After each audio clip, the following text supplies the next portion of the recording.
Europe Matin, Dimitri Pavlenko. L'édito sport. Bonjour Virginie Fulpin. Bonjour Dimitri, bonjour à tous. Aujourd'hui, l'ARCOM, c'est-à-dire le nouveau CSA, fusionné avec l'ex-Hadopi. Bon, bref, on s'y perd un peu dans les acronymes, mais bon, voilà, c'est l'institution qui gère notamment ce qui se passe à la télévision, dans les médias, organise donc, c'est l'ARCOM cette semaine, une opération sport féminin. Toujours, l'idée c'est que les sportives aient plus de place dans les médias. Pour vous, les médias ont une responsabilité, mais il faut aussi que le monde du sport avance de lui-même, notamment en offrant un vrai statut social aux sportifs de haut niveau pour parachever leur professionnalisation. Vous savez, ces derniers jours, il y a eu beaucoup de bruit autour des volleyeuses du RC Cannes, un club mythique, ancien fer de lance du volley français, 21 titres de championne de France, 2 Ligues des championnes, mais aujourd'hui en difficulté. Le président du club a menacé les joueuses de baisser leur salaire de 30% à cause de résultats insuffisants. Et puis si elles ne sont pas contentes, elles peuvent toujours s'en aller, leur contrat sera résilié. Un courrier assez lunaire, dénoncé par les joueuses, par leur syndicat, par la Ligue de volley. D'abord parce que c'est contraire au code du travail, donc il y a eu des réactions fortes et tant mieux. Depuis, les esprits se sont apaisés, heureusement.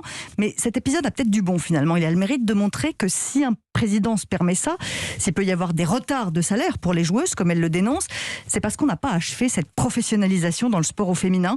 Pour être totalement pro, il faut une convention collective qui garantisse un véritable statut social aux volleyeuses, et c'est valable pour les autres sports collectifs aussi, évidemment.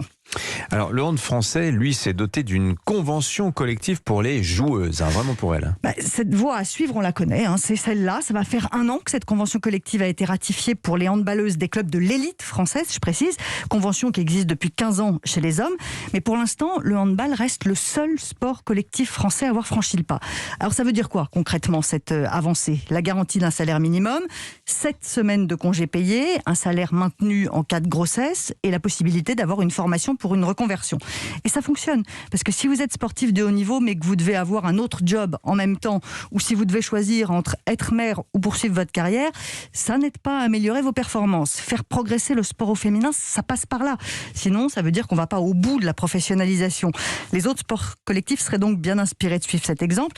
Je ne dis pas qu'il ne se passe rien ailleurs, il y a des projets au basket notamment, mais c'est trop lent et ça reste souvent à l'état de projet. Plus de protection sociale pour les sportives égale des performances en hausse. Et ça, la visibilité, elle va aussi venir de là.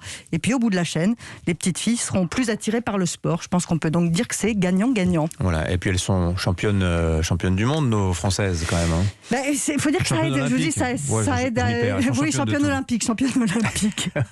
Merci beaucoup Virginie, 7h23.